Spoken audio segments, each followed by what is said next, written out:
Yan na, trabaho na si Peter. Degree ng crane. Kailan degree? Punta kami ng Brazil, 35 days. Napit na kami arrive sa Brazil, sa Itaguay, Brazil.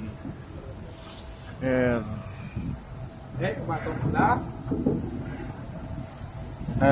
Medyo malon ang panahon. Wala mang hangin, swell lang, malaking swell. Ano, malaking swell, oh. Yan.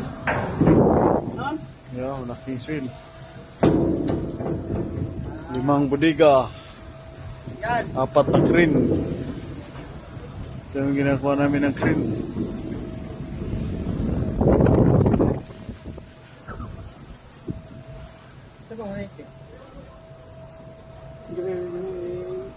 Yan ang buhay sa seaman.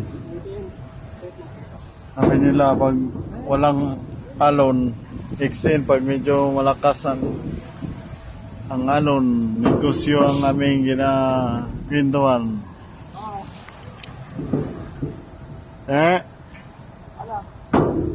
Thank you guys for watching.